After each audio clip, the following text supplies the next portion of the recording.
Hi welcome to our channel. ఈరోజు మనతో పాటు ఉన్నారు ఏ సురేంద్ర నాయుడు గారు, అనువంశిక వైద్య నిపుణుడు. సార్ నమస్కారం సార్. నమస్తే. సార్ జనరల్గా ఈ మధ్య కాలంలో మనము అంటే ఎక్కువగా వింటున్నది ప్రాబ్లమ్స్ అనేది కామన్ అయిపోయింది. అవును. అంగం అనేది చిన్నగా ఉంటుంది. ఓకే.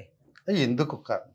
దీనికి కారణాలు అంటే బాడీలో ఉన్నటువంటి హార్మోన్స్ డౌన్ రావడం. చాలా మంది ఏం చేస్తున్నారంటే హస్త ప్రయోగం చేసుకోవడం. కొంతమంది అంటే తనకు తానే ఫీల్ అయిపోతూ ఎదుటి వాళ్ళకు చాలా పొడుగుంటుంది, ఎంత ఉండాలా ఏంటి అని చాలామంది అనుమానాలు పడుతూ ఉంటారు. ఎవరికైనా సరే మానవుడికి మ్యాక్సిమం వాళ్ళ హైట్ని బట్టి, మనిషి హైట్ని బట్టి ఒక 6 అడుగులు ఉన్నారనుకోండి, అంగం అనేది వచ్చి 6 ఇంచీలు. అంతకు మించి తక్కువ అంటే ఒక 5 ఇంచీల వరకు ఉండాలి. నాకు పొట్టిగా ఉందేమో, నేను ఇంతేనేమో అనుకుని బాధపడే వాళ్ళు ఉంటారు. అలా బాధపడాల్సిన అవసరం లేదు. కొంతమందికి ఎట్లా అంటే మనకి స్తంభిస్తుంది, అక్కడికి వెళ్ళి చెయ్యాలి అనేటప్పటికి డౌన్ అయిపోతూ ఉంటారు. ఫస్ట్ టైం కానీ సెలించిపోయింది అంటే భయపడాల్సిన అవసరం లేదు. అంటే భయపడకుండా వాళ్ళు మళ్ళీ అదే తెప్పించుకొని ఒక 5 నిమిషాల్లో మళ్ళీ సంభోగాన్ని వాళ్ళ యొక్క శక్తి సామర్థ్యాలు పెంచుకునే అవకాశం ఉంటుంది. అలా పెరగలేదు, పూర్తిగా నిలిచిపోయింది అంటే వాళ్ళల్లో హార్మోన్స్ డౌన్ అయిపోవడం కానీ, లేదు వాళ్ళ వీర్య వృద్ధి జరగకపోయినప్పుడు మాత్రమే అటువంటి లోపాన్ని గుర్తించాలి. సో వీళ్ళ కోసం మనకు మంచి మెడిసిన్ ఇవ్వండి. దీనిలో వచ్చింది రత్న పురుష లేహం అని ఉంటుంది. అదేవిధంగా అమృతం అని ఒకటి ఉంది. మూడోది దీంట్లో వచ్చింది మహాకామ సంజీవిని రసం అని ఉంటుంది. ఇలా చెప్పుకుంటూ పోతుంటే చాలా రకాలు ఉన్నాయి. మొట్టమొదట ఈరోజు మీకు రత్న పురుష లేహం గురించి వివరంగా చెప్తాను. రత్నాలు లాంటి పిల్లలు కలగాలన్నా, మంచి సంభోగ శక్తి పెరగాలన్నా ఇటువంటి వాళ్ళకు కావాల్సిన పదార్థాలు ఎక్కువగా రత్న పురుష పింక్ కలర్లో ఈ పూలు ఉంటాయి చూడండి. ఇటువంటి రత్న పురుషని చెట్లలో నుంచి మనం సేకరించుకోవాల్సి ఉంటుంది. రెండవ పదార్థము మునగ గింజలు. బాగా ముదిరినటువంటి కాయ చెట్టులోనే ఎండిపోయింటే నాటి మునక్కాయ గింజలు మాత్రం సేకరించుకోవాలి. మరి ఇంకొక పదార్థం ఏంటంటే మునగ బంక. దీన్నే మునగ జిగురు అని అంటాం.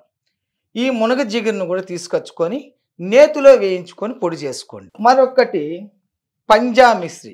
ఇది చూడండి, మన హస్తం ఎలా ఉంటుంది అలా ఉంటుంది. ఇప్పుడు అదేవిధంగా పిల్లి పిచ్చర్ల గడ్డ, దీన్నే మనకు శతావరి అని కూడా అంటాం. మరొకటి అశ్వగంధం. ఇక్కడ చూడండి, నాటి అశ్వగంధాలు అయితే చాలా అద్భుతంగా పనిచేస్తాయండి. ఇది లోడుకొని వచ్చిన తర్వాత ఎండించి ఆ తర్వాత పాలల్లో 7 సార్లు మాత్రం ఉడకబెట్టాలి. ఉడకబెట్టి ఎండించాలా, మళ్ళీ ఉడికించి ఎండించాలి. ఈ విధంగా 7 పర్యాలు చేసిన దాంట్లో సంపూర్ణమైనటువంటి శక్తిని దీంట్లో మనం పొందొచ్చు. మరొకటి మగలింగ చెక్క. ఇక్కడ చూడండి, మగలింగ చెక్క కానీ మగసిరి గడ్డలు కానీ చాలా అద్భుతమైనటువంటి రిజల్ట్ ఇస్తాయి. ప్రతిదీ కూడా 7 సార్లు కంపల్సరీ పాలల్లో ఉడకబెట్టినప్పుడే దీంట్లో ఉన్నటువంటి అమృత తుల్యం అనేది చేరుతుంది. లేదు అంటే వాడి కూడా వ్యర్థం. మరి ఇంకొకటి నేల తాటిగడ్డలండి. ఈ నేల తాటిగడ్డలు కొండ ప్రాంతాలలో పసుపు పూలు కాస్తాయి.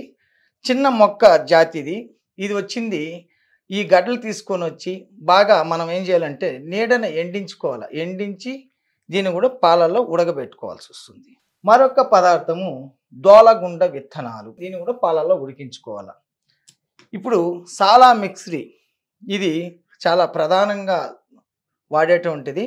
ఈ సాలా మిక్స్రీని కూడా మనం తెచ్చుకోవాలి. ఈ అన్నీ కూడా తీసుకొచ్చుకోండి. పత్తిది తీసుకొచ్చుకొని ఈ పదార్థాలు అన్నిటినీ కూడా పాలల్లో 7 పర్యాలు ఉడికించిన తర్వాత అతి మెత్తని చూర్ణాన్ని రెడీ చేసుకోండి. సో మన దగ్గర చూర్ణం అనేది ఉందా?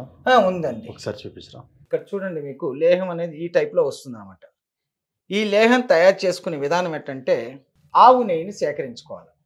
ఈ ఆవు నెయ్యి తెచ్చుకొని 4 భాగాలు నెయ్యి, 1 భాగం మాత్రం తేనె ఇవి వేసిన తర్వాత మరింత శక్తి. చాలామందికి జల్దీ ఇప్పుడు త్వరగా పడిపోతుంది, వీర్యం పడిపోతూ ఉంది అనే వాళ్ళకు అతి ఉష్ణం వల్లనే వీళ్ళకు పడిపోతూ ఉంటుంది. ఇటువంటి వాళ్ళకి మనం ఏం చేయాలనేది ప్రధానంగా శిలాజిత్ భస్మం అని దొరుకుతుందండి. తెల్లగా వైట్గా ఉంటుంది. గోమూత్ర శిలాజిత్ అనేది బ్లాక్గా ఉంటుంది. ఈ శిలాజిత్ భస్మం కూడా దీంట్లో చేర్చుకోవచ్చు. ఇలా చేర్చుకొని ఈ యొక్క తేనె ప్లస్ నెయ్యి ఈ 2 వేసి గట్టిగా కలుపుకున్నట్లయితే కొన్ని రోజులు అలా ఉంచేస్తే మీరు ఏమవుతుందంటే ఒక లేహంగా తయారవుతుంది. దీన్ని ప్రతిరోజు కూడా ఒక ఉసిరికాయంత పరిమాణం తింటూ ఒక గ్లాస్ పాలు తాగుతూ వచ్చారంటే వాళ్ళల్లో ఉన్నటువంటి వీర్య వృద్ధి పెరుగుతుంది.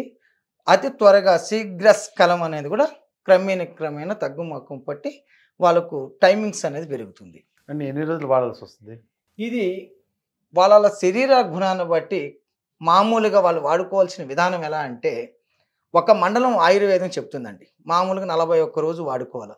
శరీరంలో వాళ్ళకి ఏ లోపాలు లేకుండా నార్మల్గా ఉన్నాయంటే 41 రోజు సరిపోతుంది. ఓకే. అలా ఏదైనా ప్రాబ్లం ఉన్నప్పుడు మాత్రమే 3 మండలాల వరకు వాడుకోవాల్సి ఉంటుంది. మరి దీంతో పాటు మీరు అప్పుడే అడిగినటువంటిది లింగం చాలా చిన్నదిగా ఉంది, స్తంభించలేదు, వాళ్ళ హస్తప్రయోగాల వల్ల కోల్పోయినటువంటిది ఉంటుంది. అటువంటి వారు ఇక్కడ చూడండి, ఈ తైలం అనేది ఉంటుంది అన్నమాట. ఈ తైలాన్ని వాళ్ళ యొక్క అంగం పైన ఒక 2 డ్రాపులు వేసి చూడండి, ఇలా ముందుకు మాత్రమే ఇలా తీయాల, ఇలా వెనుక కొట్టకూడదు. ఇలా ముందుకు ఇలా పూసుకుంటూ ఇలా చేసుకుంటూ వచ్చారంటే ఆటోమేటిక్గా వాళ్ళలో ఉంటే నరాల యొక్క ద్రౌబల్యం పోయి అంగస్తంభన గట్టిగా అవుతుంది. సో ఈ ఆయిల్ అనేది అంటే ప్రతిసారి అప్లై చేసుకోవాల్సి ఉంటుంది అంటారా, లేకపోతే క్రమం తప్పకుండా ఇప్పుడు వీళ్ళేంటంటే ఒక మండలము 2 మండలాలు వాడుకోవాలండి. ఓకే. ఏది కూడా ఒక రోజుతో సాధ్యం కాదండి ఇది. రెండోది వచ్చి చాలామంది ఇదే ప్రాబ్లం పడే వాళ్ళు ఏం చేస్తారంటే అనేక రకాల మాత్రలు ఇంగ్లీష్ మెడిసిన్ వాళ్ళు పూర్తిగా కోల్పోయిన వాళ్ళు ఉంటారు. అటువంటి వెంటనే రావడం అనేది అసాధ్యం. ఇది వాడుతూ ఇది వ్యాధి అంటే శరీరంలో ఉన్నటువంటి వీర్యవృద్ధిని పెంచుతూ వాళ్ళలో ఉన్నటువంటి హార్మోన్స్ లెవెల్ని పెంచినప్పుడే ఇది సాధ్యమవుతుంది. ఇది వెంటనే అనేది అసాధ్యము. అన్నిటికి కూడా కారణం ఏంటంటే మనసు స్థితి, టెన్షన్, ఆందోళన ఇవన్నీ పూర్తిగా వదిలేసి హ్యాపీగా ఉన్నప్పుడే సాధ్యమవుతుంది. కాబట్టి వీటన్ని దూరం పెట్టండి. ఇంటికి వచ్చినప్పుడు సహచారితో సంతోషంగా మరి వాళ్ళ యొక్క సిరాకులన్నీ పోతేనే వాళ్ళ దగ్గర మనం పూర్తిగా సంతోషంగా మాట్లాడి వాళ్ళ అందచందాలను మనం చూసినప్పుడే పూర్తిగా మనకు ఆ యొక్క కోరికలు పెరిగి సంభోగ శక్తి మాత్రం ఖచ్చితంగా పెరుగుతుందండి. థ్యాంక్ యూ అండి. థ్యాంక్ యూ గురువు గారు. నమస్తే. మా ప్రేక్షకులకు చాలా విలువైన సమాచారం తెలియజేశారు. సర్వే జనం సుఖినో భవంతు. ఈ ఛానల్ సబ్స్క్రైబ్ చేసుకోండి, మరిన్ని వీడియోలు వీక్షించే అవకాశం ఉంటుంది. Thank you so much. నమస్తే.